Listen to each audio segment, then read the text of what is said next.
오늘 예배를 통해서 하나님의 은혜와 사랑, 그 감격을 회복하는 여러분 되시기를 주님 이름으로 축복합니다. 그래서 하나님의 은혜를 경험하게 되면 나타나는 증상이 있어요. 기쁨이 넘치고요. 감사가 나오게 됩니다. 안 좋은 일을 당했는데도 그래도 감사하다라는 마음이 진심으로 나와지는 것이죠. 그게 은혜 받은 자의 삶인데 그 은혜가 여러분의 심령 가운데 임하는 복된 주님의 날 될 수 있기를 축복합니다. 자, 오늘 말씀 13절부터 15절까지 보면요, 좀 중요한 좀 키워드가 되는 단어 두 개가 있어서 먼저 나눠보면요, 13절입니다. 내가 번제물을 가지고 주의 집에 들어가서 나의 서원을 주께 갚으리니.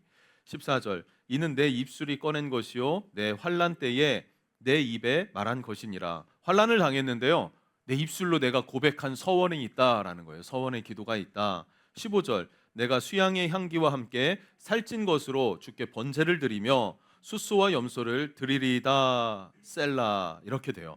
자, 13절을 한번 보면요, 13절에 두 개의 중요한 단어가 등장하는데, 내가 번제물을 가지고래요. 번제물을 가지고. 그리고 주의 집에 들어가서 나의 서원을 주께 갚으리다. 서원을 주께. 13절, 서원을 주께 갚으리다라 그래요. 이 중요한 단어가 번제물이라는 단어가 있고요, 서원이라는 단어가 있어요. 서원, 번제물. 자, 서원했기 때문에 이 번제물을 가지고 내가 주께 들어갑니다, 이런 의미지 않습니까? 자, 서원 기도가 뭐라고 했죠? 우리 지난 시간에도 나눴었죠. 서원. 대표적인 첫 번째 서원이 야곱의 서원이에요. 야곱이 형 에서가 죽이려고 하니까 얼마나 두렵고 무섭겠습니까? 형이 죽이려고 하면 얼마나 무서워요. 그리고 이 형의 성향을 알잖아요. 그리고 집에서만 뭐랄까요, 엄마하고 음식하고 뭐 이렇게 집안 살림하고 이런 걸 좋아했던 야곱이에요. 그런데 외향적인 성향, 사냥을 좋아했던 형이 나를 죽이려고 한다. 그것도 두렵지만, 죽음도 두렵지만, 그리고 빈 들에서 그냥 노숙을 해야 되는 상황도 두려운 것입니다. 낮에는 모르는데 밤이 되면은 산짐승들이 울부짖잖아요. 그때 하나님께 서원했어요. 나를 지켜주시고 나와 함께 해주셔서 내가 아버지 집으로 돌아가면 하나님은 나의 하나님이 되시고 내가 영원히 주님 앞에 10의 1조를 드리겠습니다. 이게 이제 약속을 건 기도가 서원이라고 그랬습니다. 하나 더 있죠. 한나의 기도. 한나도 서원했습니다. 무엇을 서원했습니까? 아들을 주시면 이 아들을 하나님의 성전에 바치겠습니다. 헌신하겠습니다. 주의 일을 위해 사용해 주십시오. 나실인으로 서원을 한 거예요. 나실인으로. 왜냐하면 레위인이 아니니까. 성전에서 섬기려면은 나실인 서원, 그 서원을 누가 해요? 한나가. 그 서원을 들으시고 하나님께서는 누구를 주셨어요? 아들을 주셨는데 그게 사무엘이래요. 사무엘이 어떤 사람입니까? 마지막 사사예요. 사사 시대와 왕정 시대에 이 국가적 패러다임을 바꾸는 그 중심에 있었던 사람이 사무엘입니다. 이 사무엘이 마지막 사사로서 첫 번째 왕인 사울에게 기름을 부었고, 그 사울 왕이 온전하지 못하니까 두 번째 왕이었던 다윗에게도 기름을 부었습니다. 그래서 견고한 나라가 세워지는 초석을 다졌던 그 인물이 누굽니까? 사무엘이에요. 근데 사무엘이 무엇을 통해서 태어났습니까? 서원의 기도를 통해서 태어났고, 서원한 대로 그 약속을 지켜서 올려드렸습니다. 그렇지 않습니까? 이거 굉장히 중요한 부분이죠. 그래서 서원은요, 자발적인 기도이고 약속입니다. 그래서 반드시 지켜야 한다고 신명기 23장에 21절부터 보면 나와 있고요. 그리고 만일 이 서원을 했는데 서원을 어기게 됐다라고 하면 이것은 죄가 된다라고 말하고 있어요. 서원을 어기면 죄가 된다. 이게 전도서 5장 4절부터 6절에 나와 있습니다. 뭐 여러 군데 있지만, 그래서 서원 기도했다는 것은, 서원하여 기도했다는 것은요, 굉장히 신중하게 생각해야 될 부분이고, 그리고 그만큼 절박한 상황에서 기도했다라는 거예요. 여러분, 절박한 상황이 있습니까? 없습니까? 인생을 살다가 절박할 때가 있지 않습니까? 왜 없겠어요? 절박할 때가 있죠. 예를 들지 않아도 여러분 알 겁니다. 그때 하나님께 서원하여 기도했다라는 거예요. 자, 그리고 번제가 있습니다. 번제. 이 시인은요, 어떤 상황에서, 어떤 절박한 상황에서 하나님 앞에 서원했는지는 알 수 없어요. 그리고 이 시를 누가 썼는지도 정확하게는 알 수 없습니다. 그래서 누군지는 모르지만 굉장히 절박한 상황에서 하나님 앞에 서원했고, 그 서원을 하나님이 지켜주셨으니 이제는 내가 그 서원을 지켜서 하나님께 번제를 드리겠습니다 하면서 번제를 드리며 나아가는 그런 상황의, 그런 노래의 시입니다. 그러면 번제는 뭐냐면 그냥 번제 자체는 짐승을 각을 떠서 온전히 다 태워서 드리는 향기예요. 향기로운 제물이라 이렇게 기록되어 있단 말이죠. 그러면 다 태워서 뭐가 남습니까? 재만 남아요. 무슨 의미가 있을까요? 하나님께서 그 향기를 받으신대요. 그 태워서 올려드리는 그 향을, 고기 굽는 냄새가 아니라 고기 타는 냄새예요. 굉장히 다르죠. 고기 굽는 냄새는 좋지 않습니까? 근데 고기 타는 냄새는요, 짜증나죠. 고기를 왜 태워요? 근데 그 고기 타는 거를 하나님이 받으신다. 그리고 뭐만 남는다? 재만 남는다. 무엇을 의미합니까? 하나님이 이걸 왜 요구하셨고, 이 시편을 쓴 사람은 왜 하나님 앞에 번제를 서원했을까? 그리고 하나님은 그거를 왜 듣고 응답해 주셨을까? 이거 한번 생각해 볼 필요가 있다는 거죠. 번제가 의미하는 건 뭐냐면 재만 남는다는 거예요. 재만 드린다는 거예요. 우리가 사람이 하나님 앞에 무엇을 행하여서 기여할 수 있는 존재는 아닙니다. 그런데 하나님이 그럼 번제를 요구하시는 이유는 우리 마음 중심의 진실함을 받으시는 거예요. 번제를 드린다고 할 때 소와 양과 염소예요. 비싸죠. 일단 소 한 마리 비싸죠. 양 한 마리 비싸죠. 염소 한 마리 비싸잖아요. 근데 그것을 또 어떻게 해요? 정말로 구별하여 가지고 나와야 했고, 그것을 예배하면서 어떻게 해요? 죽이고 각을 뜨고 태워서 올려드리는 이 모든 과정에 무엇을 받는다? 그 사람의 마음 중심을 받는다는 거예요. 하나님이 오늘 우리에게 무엇을 받을길 원하실까요? 마음의 중심의 진실함을 받길 원하시는 거예요. 그게 아버지의 마음입니다. 아버지는요, 부모들은요, 자녀들이 무언가를 해줘서 기쁘지만 그 해준 그것 때문에도 기쁘겠지만 그것을 해준 자녀의 마음이 기쁘다는 거 아닙니까? 뭐 연예인들 인터뷰 같은 거 보십니까? 뭐 유연석 이 사람이 연예인이 돼서 돈을 벌었대요. 그러고 자기 엄마한테 카드를 주면서 엄마 먹고 싶은 거 먹으라고 카드를 주셨대요. 그러면은 나라면 저 맛있는 거 많이 긁을 건데 한 번도 안 썼대요. 한 번도 안 쓰다가 한 번 긁은 게 어디 이렇게 동네에 있는 그냥 쉽게 볼 수 있는 무슨 비빔밥집에서 비빔밥 하나 7,000원짜리인가를 먹었대요. 근데 그게 너무 맛있게 먹었다는 거예요, 그 엄마가. 그러면서 아들이 막 울더라고요. 이 7,000원짜리가 뭐가 맛있었을까? 맛집이었을까? 가성비 좋은 맛집이었을까? 가 아니라 그 아들이 번 돈으로, 근데 그 아들이 한 번에 스타가 된 게 아니라 그 어려운 시절이 있었을 거잖아요. 그거를 아는 부모가 이것을 딛고 일어서서 돈을 벌게 됐고 나름 성공하게 됐고, 그래서 그 아들이 나에게 베푼 것이라는 그 자녀의 마음 중심이 그 부모에게 느껴진 것 아니겠습니까? 아이를 하원시키려고 데리러 갔는데 아이가 이제 나올 거 아니에요. 유치원, 선교원 뭐 이런 데서 나올 거 아니에요. 나올 때 아빠 하면서 와서 안겨요. 그럼 기쁩니까? 안 기쁩니까? 그 기쁨을 어떻게 표현을 해요? 그렇죠? 아, 나 집에 안 갈래요. 막 이러면은 얼마나 골치 아프겠어요. 아빠 하고 나오는 거.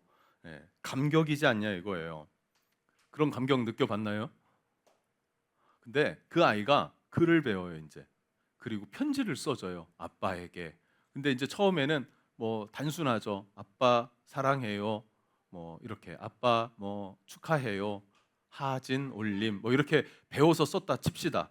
그런데 그 아이가 조금 더 커서 초등학교 3, 4학년이 돼서 편지 글이 조금 더 진솔해져요. 아빠는 최고예요. 나에게 뭐뭐뭐 이렇게 해서 나는 아빠가 제일 좋아요. 뭐 이렇게 편지를 써준다고 생각해 보세요. 그러면은 그 편지를 받았을 때의 감격은 더 이루 말할 수 없게 되는 거죠.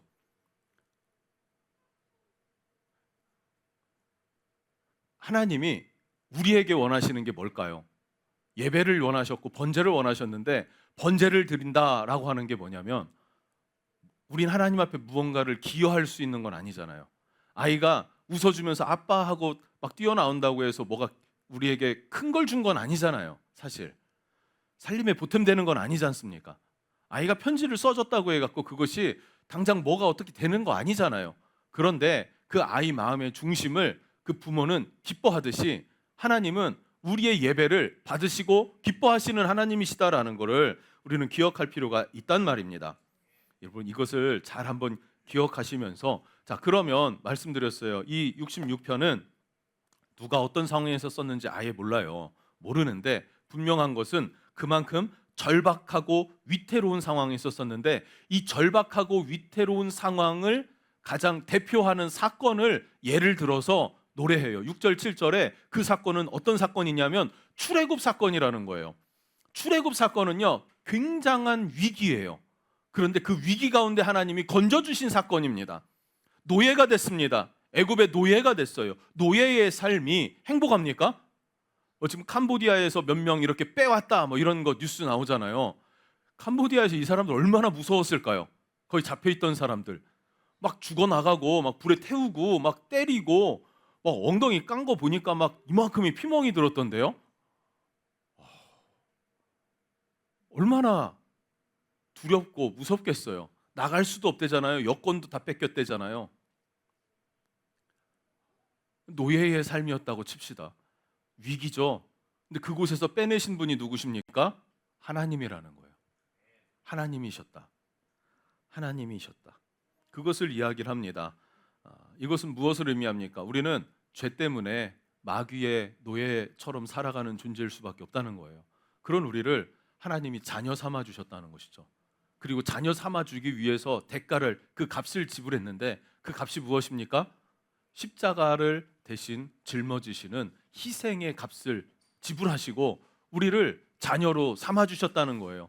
건져 주셨다는 것입니다. 이것이 하나님의 은혜이고 하나님이 우리에게 베풀어 주신 사랑이라는 것이죠. 그리고 그 홍해 사건은 어떻습니까? 홍해 사건, 그때는 진짜 똥줄이 타는 순간인 거예요. 정말 오래전이에요. 한 20년도 더 된 것 같아요. 이찬수 목사님이 사랑의 교회 부목사였을 때 했던 설교 들은 기억이 아직도 나는데, 그분의 그때 당시 해석의 주석이 이랬습니다. 지금 앞으로 나아가야 되는데 홍해 바다가 가로막고 있습니다. 뒤에선 누가 쫓아옵니까? 애굽의 군대가, 병거들이 쫓아와요. 마병들이 쫓아와요. 양옆으로는 산으로 가로막혀 있다는 거예요. 이거는 도망할 수도 없고 나아갈 수도 없고 후퇴할 수도 없는 상황이었다는 것이죠. 절박하지 않습니까? 절박하지 않을 수가 없죠. 근데 그 절박한 순간에 하나님께 부르짖었더니 하나님께서 명령해 주셨고 명령을 따라서 홍해가 갈라지게 되었다라는 겁니다. 홍해가 갈라졌을 때 우리를 구원하신 하나님을 경험해요. 그런데 적들은 어떻게 합니까? 바다에 수장되는 것을 보게 되죠. 얼마나 통쾌해집니까? 그러면 얼마나 통쾌합니까? 아니 축구 하나 해도 얄미운 사람들한테 우리가 지고 있다가 역전승을 해도 통쾌함이 오지 않습니까? 그런 통쾌함이 있는데 지금 저 애굽이 우리를 죽이려고 하고 우리를 노예 삼고 우리를 못 살게 하고 우리의 아들들을 낳으면 나는 족족이 다 죽였어요. 그 애굽을 하나님이 수장시키고 우리를 건져내셨어요. 뭐가 터져 나옵니까? 노래가 터져 나오는 거예요. 미리암이 소고 치면서 막 가요. 그러니까 여인들이 함께 소고를 들고 막 따라갔다는 거예요. 그렇게 춤을 추며 노래합니다. 출애굽기에 보면은 모세가 그것을 노래를 불러서 길게 썼어요. 길게 써서 노래를 합니다. 하나님의 구원을 맛보면 우리는 뭐가 나옵니까? 기쁨이 넘치고 노래가 나오는 거예요. 하나님을 향한 그 노래, 진실한 감사의 찬양과 기쁨, 그것을 표현해내는 게 뭡니까? 예배죠.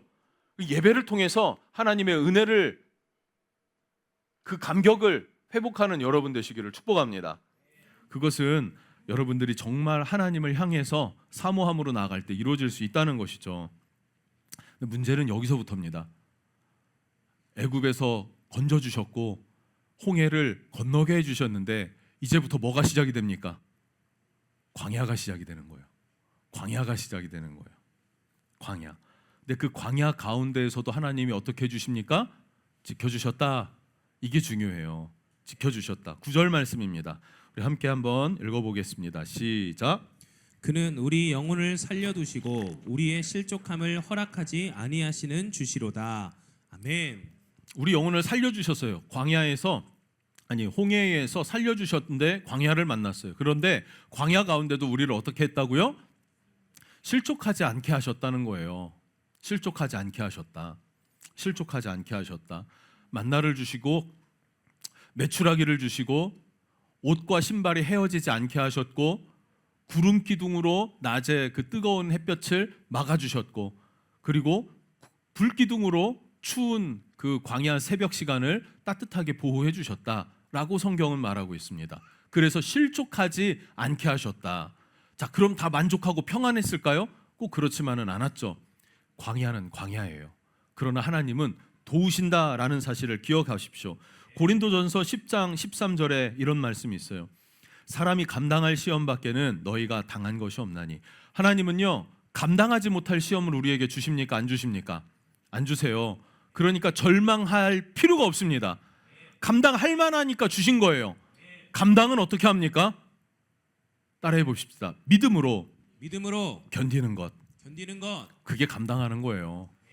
믿음으로 견디는 것. 인내가 필요하죠. 믿음의 인내가 필요한 것입니다.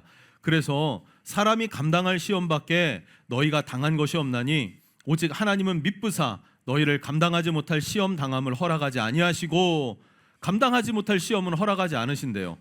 허락하지 아니하시고 시험 당할 즈음에 또한 피할 길을 내사 너희로 등이 감당하게 하신다라고도 말합니다. 여러분, 힘드십니까? 어려운 게 있습니까? 다 감당할 만하니까 하나님 허락하신 거니까 인내하세요. 인내는 연단은 소망을 줍니다. 인내하시길 바랍니다. 그리고 감당 진짜 도무지 못할 때는 하나님이 어떻게 한다고요? 피할 길을 이렇게 툭 열어주셔서 우리로 하여금 피할 수 있게 해주신다. 그것이 하나님이시다, 우리 하나님이시다라는 거죠. 인생에는 광야가 있기 마련입니다. 예수 만나면 그 감격이 있죠. 예수님 처음 만났을 때의 그 감격, 죄를 사해 주신 감격, 나를 새롭게 하신 감격, 나를 치료하시고 고쳐주신 은혜에 대한 감격, 이 감격이 있는데 감격이 오래 가죠. 왜 오래 가지 않겠어요? 그런데 감격과 함께 뭐가 찾아옵니까? 광야 같은 시험이 찾아오다라는 거예요. 고난이 찾아온다라는 것도 잊지 말았으면 좋겠습니다. 그런데 감격은 짧은 느낌인데 고난의 광야는 긴 느낌이에요. 그런데 여러분, 이 고난의 광야는요, 어쩌면 주님 오실 날까지, 우리 죽는 그 순간까지 계속 될지도 모릅니다. 그러나 염려하지 않을 건 하나님이 우리를 지키신다, 피할 길을 내신다 하는 것을 기억하시기 바랍니다. 여러 번 말했죠. 광야, 미드바르, 이 다바르라는 단어가 말씀, 말하다 이런 의미예요. 직역하면 미드바르, 광야라는 것을 직역하면 하나님의 말씀이 들려오는 곳, 이것이 광야라는 거예요. 광야는 어떤 곳이다? 하나님의 말씀이 들려오는 곳이다. 그래서 말씀을 따라 살아가는 것, 말씀을 따라 나아가는 곳이 광야입니다. 민수기 8장 18절, 9장 18절 19절입니다. 한번 크게 읽어볼게요. 시작. 이스라엘 자손이 여호와의 명령을 따라 행진하였고 여호와의 명령을 따라 진을 쳤으며 구름이 성막 위에 머무는 동안에는 그들이 진영에 머물렀고 구름이 성막 위에 머무는 날이 오랠 때에는 이스라엘 자손이 여호와의 명령을 지켜 행진하지 아니하였으며. 아멘. 광야는 어떻게 지나가느냐? 어떻게 통과해야 되느냐? 자, 18절부터 보면요, 이스라엘 자손이 뭐라 그래요? 여호와의 명령을 따라요. 명령을 따라 행진하였고 또 뭡니까? 여호와의 명령을 따라 진을 쳤고, 이렇게 나와요. 19절입니다. 구름이 성막 위에 머무는 날이 오랠 때에는 이스라엘 자손이 뭡니까? 여호와의 명령을 지켜 행진하지 아니하였다. 나아갈 때가 있고 멈춰설 때가 있는데 다 뭡니까? 여호와의 명령을 따라예요. 여호와의 명령을 따라 하나님의 말씀을 따라 지나가는, 통과할 수 있는 것이 광야입니다. 하나님의 말씀을 따르지 않으면 광야는 건강하게 통과할 수가 없어요. 불뱀에 물려 죽고 전갈에 물려서 부들부들 떨고 뭐 이렇게 될 수밖에 없는 곳이 광야라니까요. 뜨거운 햇볕에 메말라 죽는 거예요. 피부 다 까지는 그런 곳이 광야라고요. 그렇게 피폐한 인생을 살기를 원하십니까? 아니면 하나님의 명령, 그 말씀을 따라 삶으로 말미암아 안전하고 보호받고 안위하심을 입는 그런 인생을 살기를 원하십니까? 말씀이 중요합니다, 여러분. 말씀이 중요합니다. 세상은 이게 말씀을 가까이 하지 못하게 하는 것들이 너무 많더라고요. 그래서 이 방법이 뭘까 하니까 더 극단적으로 말씀을 읽는 거, 이게 되게 중요하구나 하는 걸 도전받아요. 어떤 목사님 간증 들어보니까 성경을 읽는데요, 한 달에 1독씩 한대요. 그러다가 그게 더 계속 속도가 빨라지나 봐요. 힘들기도 하지만 20독을 하면은 20독 이후부터는 쉬워지고 기뻐지고 즐거워진대요. 성경 읽는 게. 아, 이렇게 하는 게 원수 마귀를 대적하는 거구나 하는 생각이 들더라고요. 여러분, 인생에 고난을 만나서 빌빌거리고 낙심하고 그러다가 그 피폐해진 인생 끝자락에서 하나님을 붙잡는 그런 여러분 되면 좀 아쉬울 것 같습니다. 그 전에 하나님을 꽉 붙잡고 순탄하게 나아가는 여러분 되시기를 축복합니다. 말씀을 따라 사는 삶이에요. 말씀을 따라 사는 삶, 말씀을 따라 살아가는 인생. 그게 하나님께서 우리로 하여금 광야를 안전하게 통과하게 하시는 방법이다 하는 거죠. 광야는 말씀을 듣고 따라야 통과할 수 있다. 모세가 광야에서 말씀을 받았어요. 그러니까 80세의 노인이었지만 말씀을 받으니까 민족의 지도자가 됩니다. 그렇게 쓰임을 받았어요. 비전이죠. 엘리야는요, 갈멜산 승리 이후에 번아웃이 왔어요. 낙심이 크게 찾아왔어요. 그런데 시내산에 올라서 하나님의 말씀을 들었더니 다시 힘을 얻어서 기름을 붓습니다. 다메섹에 가서 하사엘에게 기름을 부어 아람의 왕으로 삼고. 이거 굉장한 겁니다. 왜냐하면 북이스라엘, 그 당시 엘리야 시대의 북이스라엘과 아람은요, 주적 관계였어요. 아주 힘도 팽팽한 상태에다가 계속 전쟁이 끊이지 않는 그런 관계. 그런데 그 적국인 아람의 왕을 바꾸는 데에 북이스라엘의 엘리야가 쓰임을 받았다는 얘기죠. 엄청난 에너지가 있지 않으면 이런 일들을 할 수 없는데 누가 이 힘을 주십니까? 하나님이 주신 거예요. 님시의 아들 예후에게 기름을 부어 북이스라엘의 왕으로 삼아라. 엘리사에게 기름을 부어 너의 대를 이을 선지자로 세워라. 이런 일들을 지금 엘리야가 해냈다라는 거예요. 너무나 잘하지 않았습니까? 그래서 그 예언대로 아람의 왕 하사엘이 됐고, 예후가 왕이 되면서 누구예요? 그 아합 왕 일가 아세라가 아니라 누구죠? 아합과 이세벨, 이들을 처단하게 하고, 그리고 엘리사를 세워서 정말로 강력한 하나님의 기준이 무엇인지를 보여줄 수 있는 그런 선지자를 세우는 것까지 감당한 게 엘리야였어요. 엘리야가 어떻게 이 사명을 감당했습니까? 엄청난 침체가 찾아왔는데, 낙심이 찾아왔는데, 광야 한가운데에서 로뎀나무 아래 누워갖고 죽기를 바랬대요. 앉아서. 로뎀나무가, 로뎀나무 카페 이런 데 보면은요, 아름드리 나무가 아니라 그랬죠. 쌀이나무 같은 거예요. 쌀이나무. 그것도 우리나라 쌀이나무는 긴 거는 막 2m까지도 자라는데 거긴 좀 작아요. 한 1m 정도밖에 안 자라는 그게 로뎀나무인데, 그 밑에 그 작은 그늘에 앉아가지고 아예 죽여달라는 거예요. 힘들다는 거예요. 고통스럽다는 거예요. 그때 하나님 어떻게 해주십니까? 피할 길을 내주시죠. 천사를 보내서 쓰다듬어 주시고 물을 먹여주시고, 물도 줘도 안 먹어. 그러니까 천사가 먹여주는 거예요. 이렇게 받아 먹으라고. 떡도 안 먹어요. 줘도 떡을 먹여주는 거예요. 그래도 삐져 있어요. 그럼 어떻게 해야 돼요? 쓰다듬어 주는 거죠. 아유, 엘리야야, 엘리야야. 쓰다듬어 주는 거죠. 신방이 그런 거 아닙니까? 신방이 아이고 이렇게 태영아 힘내라. 야, 먹어. 마셔. 이렇게 되는 거잖아요. 천사가 와서 격려하고 위로하고 피할 길을 내주니까 어디로 가요? 시내산으로 가서 하나님의 말씀이 들리기 시작을 하니까 새 힘을 얻게 되었다 하는 것, 여러분 기억할 수 있기를 축복합니다. 결국 인생의 광야는요, 하나님의 구원을 경험한 사람들, 인생의 광야에서 하나님의 구원을 경험한 사람들, 이 사람들이 믿음의 사람이다라고 말하고 있습니다.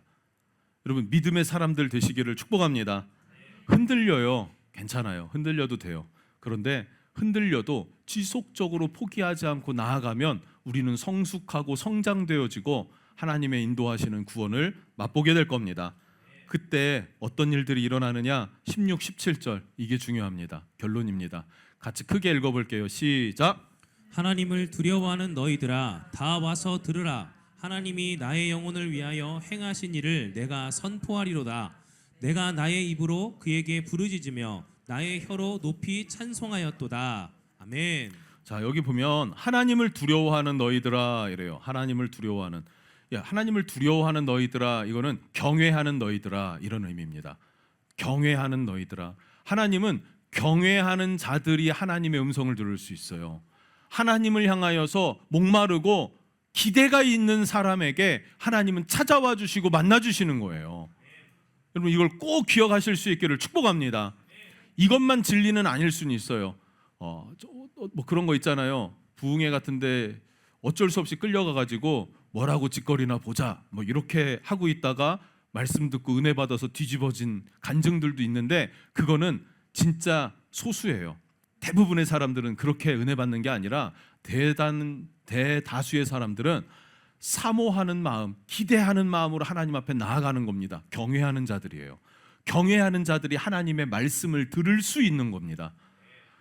제가 좋아하는 찬양 중에 442장인데 저 장미꽃 위에 있을, 이거예요. 저 장미꽃 위에 있을, 아직 맺혀 있을 그때에 귀에 은은히 소리 들리니 주 음성 분명하다. 이게 되게 주님과의 친밀함을 노래하는 거거든요. 2절, 그 청아한 주의 음성 우는 새도 잠잠케 한다. 내게 들리던 주의 음성이 늘 귀에 쟁쟁하다, 이거예요. 근데 후렴이 중요해요. 후렴이 뭡니까? 주가 나와 통행을 하면서 나를 친구 삼으셨네. 우리 서로 받은 그 기쁨을 알 사람이 없도다. 알 사람이 왜 없습니까? 이거는 경험해야 하는 거니까. 은혜는요, 경험해야 하고, 하나님은요, 만나봐야 하는 거예요. 그래서 그 하나님을 만나기를 원하는 사람, 경외하는 사람아, 이들만 하나님의 말씀을 들을 수 있는데 뭐라고 합니까? 하나님이 나의 영혼을 위하여 행하신 일을 내가 선포하리라. 시편의 저자는요, 광야 같은 위기 가운데 있을 때 어떻게 해요? 하나님 앞에 서원해서 기도했고, 그 서원의 기도를 들으신 하나님이 도우셨고 구원하시고 다 이루어 주셨어요. 그러니까 그 하나님이 나를 위해서 행하신 그 일을 내가 선포하리라. 뭡니까? 간증하리라. 이거 간증하리라. 오늘 제목이 뭡니까? 우리 간증이 다시 시작될 시간입니다. 이제 우리가, 여러분 개인이, 또 우리 은혜의 항해 교회가 이제는 간증이 시작될 시간입니다. 하나님, 우리가 하나님을 위해서 복음을 전파하고 하나님을 경외하며 예배하고 하나님 안에서 하나님이 기뻐하시는 교회를 세우겠습니다 라고 고백하면서 우리를 도와주십시오, 우리에게 구원을 주시고 부흥을 주십시오 라고 기도합시다. 하나님이 우리의 기도를 들으시고 응답하실 뿐만 아니라 우리는 그 하나님의 도우심과 섭리를 경험하면서 우리가 어떻게 하게 될 거예요? 간증하게 될 거예요. 우리를 향하여서 행하신 하나님의 놀라운 일들이 이렇다라고 하면서 간증할 날이 오게 될 것입니다. 그리고 17절 무엇입니까? 나의 입으로 그에게 부르짖으며 나의 혀로 높이 찬송하였도다. 하나님 앞에 기도와 찬송을 막 올려드릴 수 있게 된다라는 것이죠. 출애굽의 이스라엘 백성들에게 행하신 하나님이 시편의 저자 한 1500년 이 정도 약 이렇게 떨어진 시간이죠. 그 시간차를 두고 이스라엘 그 백성들에게도 행하신 하나님, 그리고 그 하나님이 동일하게 지금 우리에게도 역사하시는 하나님이시다라는 거예요. 하나님은 어제나 오늘이나 변함이 없는 하나님, 동일하신 주님이시기 때문에 이스라엘의 하나님은 나의 하나님입니다. 출애굽의 권능의 하나님은 나의 하나님입니다. 그래서 우리가 광야를 만났을 때 세상은 다 그냥 어렵다는 얘기만 하지 않습니까? 위기 이런 얘기만 하잖아요. 그러나 그 위기 가운데서도 피할 길을 내시고 살 길을 여시고 우리를 구원하시고 건지실 그분이 계십니다. 그분이 나의 하나님입니다. 믿으시기를 바랍니다. 예배팀 나오시죠. 우리 광야를 지나며라는 찬양을 한번 할게요. 광야를 지날 때 어떻게 해야 할까요? 주님께 더 의지하고 주님을 향하고 또 주님의 말씀을 따라 살아갈 때, 말씀을 따라 나아가고 주의 말씀을 따라 멈춰서는 삶, 그것이 광야를 통과하는 비결인 줄로 믿습니다.